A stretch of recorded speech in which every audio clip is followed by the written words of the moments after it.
We'll guide you through how to fix no audio in OBS Studio. Let's get right into this guide. For the first method, make sure that your desktop audio and microphone are not turned off in the audio mixer of OBS. To turn them back on, just drag your desktop audio and microphone till we have the sliders and the audio mixer of OBS. To turn them back on, just drag your sliders audio and microphone till we have the sliders and the audio mixer of OBS. To turn them back on, just drag your sliders audio and microphone till we have the sliders and the audio mixer of OBS. Can you not hear your microphone or any other source in OBS? Take a little look at this, this'll help you. Go down to your audio mixer at the bottom, you'll see these little cog buttons on each one of your audio sources. Just click it and go to Advanced Audio Properties. Once that's selected, you'll see Audio Monitoring on the right hand side, and each one of these is a drop down menu. When you select it, monitoring off means that you cannot hear it. Monitoring only, mute output, means that you can hear it and your stream can't. Whereas monitor and output mean both you can hear it and also your stream. It's as easy as that, guys. Stay subscribed if you want more OBS tricks like this.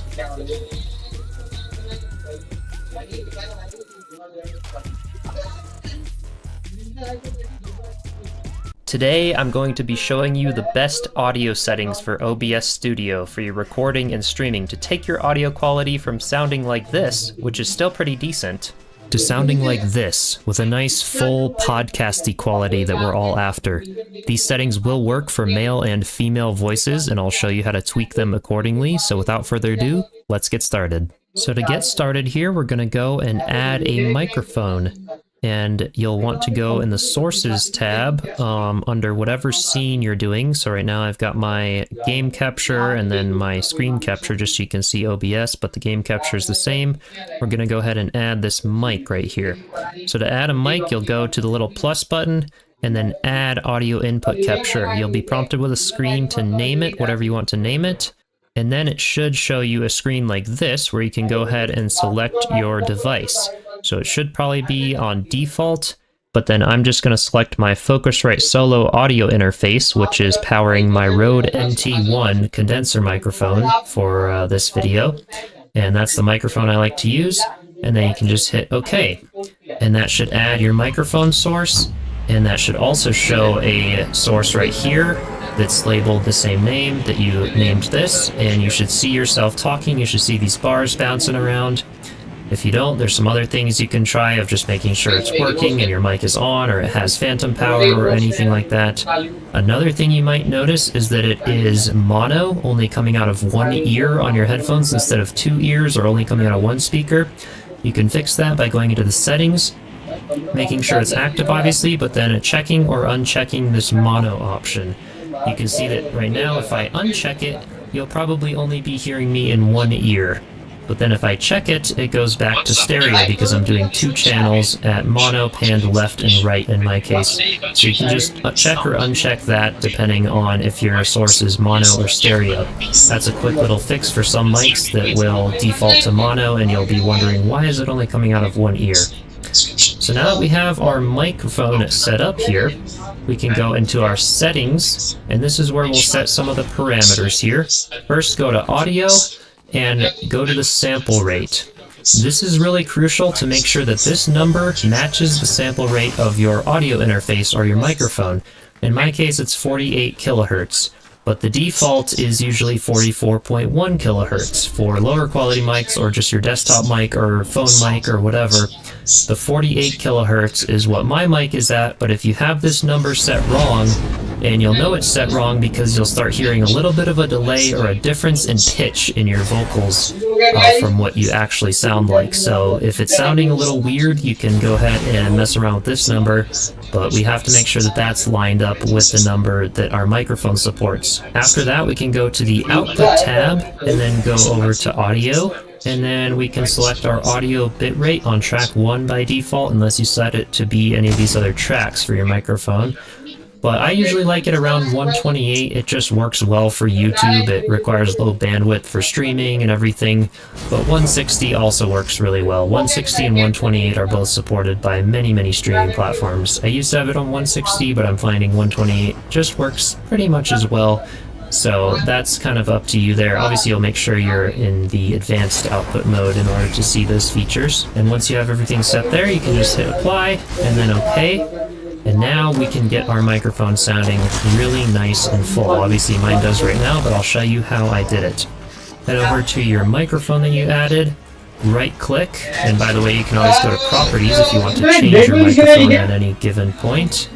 But we're going to right click and go to filters. This is where we add the magic.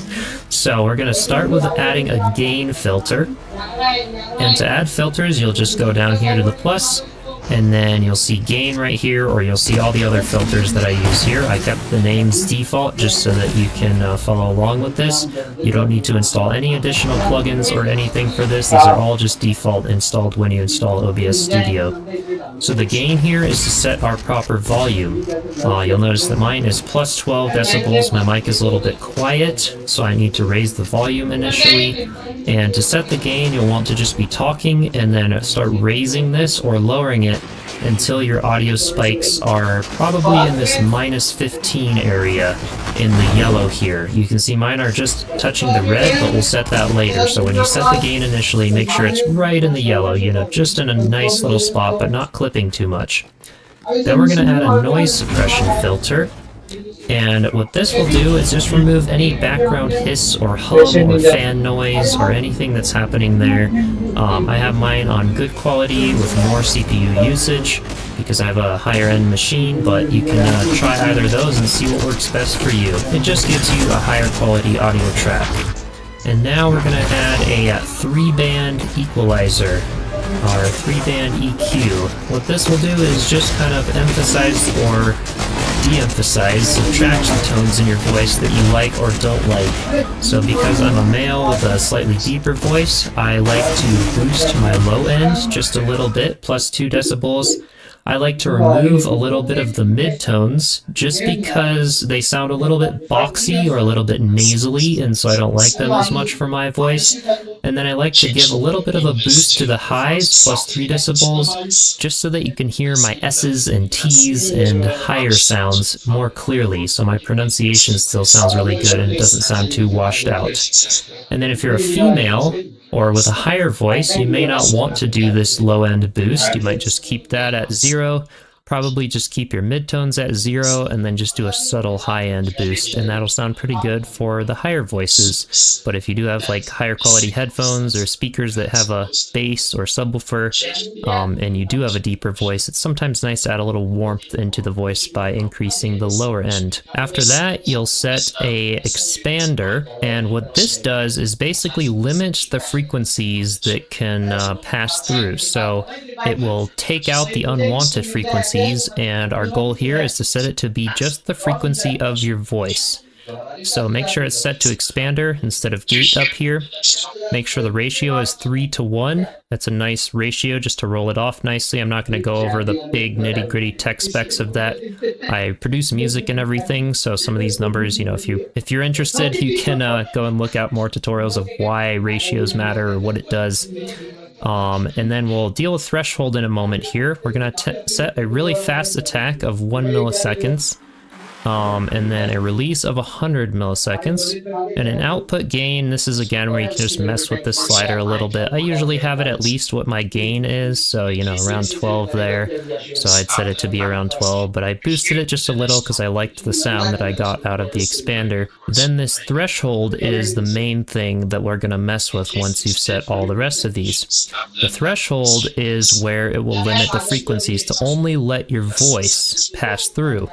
So in my streams, for example, I have a dog and she loves to bark really loudly every time someone will open the door, or even when someone opens the door. It makes a nice little squeaky sound and the latch closes, whatever. And you guys probably can't hear that. You know, there's been a couple cases where you can before I dialed in these settings, but it will limit out the unwanted frequencies and make a nice quiet background and just let your voice come through, which makes a really clean voice. So the threshold, you'll notice if you set it all the way up, you won't be able to hear yourself at all. It's eliminating every single frequency.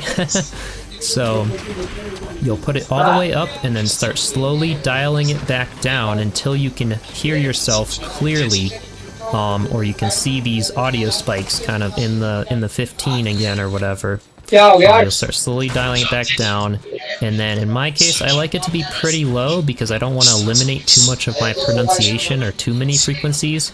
You can see if I start raising it up, it'll start just sounding a little bit, you know, the beginning of my sentences might be cutting off a little bit, my P's or something might not be sounding quite as good. So I like to just bring it down to around -56. That's good for me. For my mom as well, I helped her set up her podcasting setup, and in her case, she could get away with the slider being slightly higher because she had just a higher female voice, not as many frequencies, and so this slider location will be dependent on your voice. If you want a little bit of help with that as well, let me close out of this. You can click the settings here, and then you can see on your mic, you have this option called audio monitoring. You can select this, and then you can monitor and output. So then if you select that, you'll be able to hear yourself talking through your headphones, and that's how you'll know kind of where to set that slider, which can be helpful sometimes. I usually just look at it or do a couple test recordings and see how it sounds, but you can set that direct monitoring to be on. So back in the filters here, once you've set the settings for your expander, we will add a compressor, and this does exactly what it says. It will compress your audio to basically lower down the volume of when you shout or do a sudden plosive or things like that, so that it doesn't sound all distorted and clipped, and it will just slightly raise the volume of the quieter tones, just to even out your voice and get a really, really nice sound. So again, we'll set a 3:1 ratio, which is just a good general ratio, works for everyone. And then we'll set the threshold. This is what is, again, really important on the compressor, so we'll get to that in a minute, but set the attack of 1 milliseconds. Again, nice and fast. You don't have to have it quite that fast, but I like it fast.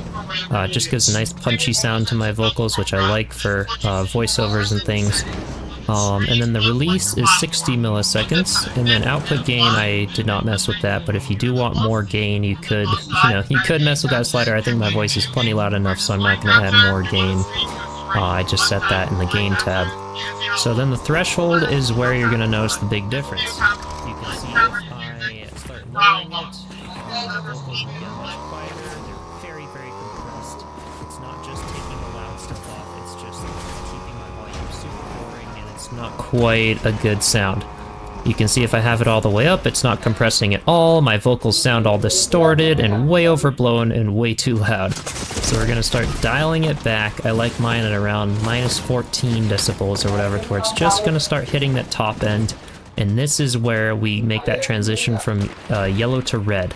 It's okay to see it going into red a little as long as your compressor is doing its work. That'll give you a nice loud volume, but still a very clean sound without being too distorted. That's the purpose of the compressor here. And then once you're done with that, you can add a limiter. You don't have to add a limiter, but it just adds that little bit of touch at the end just to boost the overall volume. And again, limit the very, very peak of your of the really high waves in your audio file. So the threshold, I just like to barely limit that peak off the top, so the super, super loud parts of my audio, assuming that I screamed in my streams or things, which I don't really, but you can just kind of set a really high threshold just to clean it up a little more, and then the release of 60 milliseconds. So with that said, I hope you've learned something from this tutorial on how to set some nice audio settings to get a really clean sound for your streaming or recording in OBS Studio. If you have any additional questions, be sure to comment them down below. Also join my Discord server through the link in the description, and I will answer all of your questions in there.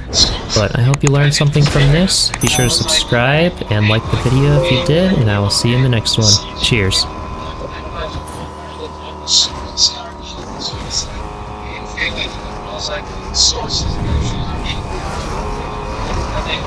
15 OBS things you might do wrong every single day. I'm not going to waste your time at all. I'm going to actually show you some of them right now. Let's go in here. So whenever you're setting up OBS, the first stop that you should be doing is setting up your settings properly from the ground up. So many of you guys are screwing up those settings. Let me disappear. See right behind me, right over here, the settings bar. Let's go over some settings that you are probably botching that may end up screwing up your stream. Most of my clients screw up at least one thing I'm talking about in this video out of the 15 things you may be doing wrong. So click settings. The first one we want to take a look at, this is a fresh profile, is going to the video tab. I'll reappear really quick. And there's a couple things here that a lot of folks don't quite understand. The first thing I want to talk about is getting your frame rate of your content right. So a lot of people think that higher frame rate equals better frame rate all of the time. So there's two main frame rate things that you want to consider. So you're either going to want to go with either 30 frames per second, which is what OBS defaults at, or you're going to want to increase your frame rate up to 60 frames per second, depending on what type of content you're doing. Right now, I'm streaming at 60 frames per second because my camera is 60 frames per second, and I have the bandwidth to handle that. But for most of you guys, especially if you have limited computer resources, you want to consider streaming at and recording at 30 frames per second, because you can basically pack in more bits every single second that you're streaming, and to get a higher quality signal, to get a higher quality product. 60 frames per second is generally only needed for high motion streams, for gameplay, for sports, for example, or if you have a really high fidelity camera that you're wanting to show off, 60 frames per second makes sense. So 90% of the time, you guys should be selecting 30 frames per second, and you can actually get a higher quality stream and a higher quality recording if you do so. It's one thing you may be doing wrong every day. Number two thing that you may be doing wrong every day is selecting the wrong resolution for your canvas versus your actual scaled output. So a lot of folks don't understand what the difference between these two settings is in OBS, and they're completely different. So let me show you what they are and help you understand how to do the best settings for these, because it's something I see screwed up all of the time. OBS will default your canvas, aka this area that you see right back here, as 1080p, as full HD, this canvas area you see here in OBS where you line everything up and you get everything going, right? Well, that's just your canvas. That's not what's being outputted to the live stream itself or to the recording itself, and that's something that you guys need to be thinking about. Let's talk about those considerations. Going back in the settings menu, video tab, this is where you do it. So let's say most of you guys will probably want to do 1920 by 1080 as your canvas. That's full HD, because most of you will be dealing with full HD on your computer. But your canvas size should be whatever the largest input is that you're putting into OBS. So what do I mean by that? If you have a 4K camera, if you have a 4K capture card, your canvas should be 4K. Okay, if you have a 1080p capture card, if you have a 1080p camera, your canvas should be 1080p. Because you want your canvas to be the size of the largest input you're bringing in, so you don't have to scale it constantly down or up. What do I mean by that? So let's say that your canvas is 1080p, which is the size that mine is right now that you guys are watching.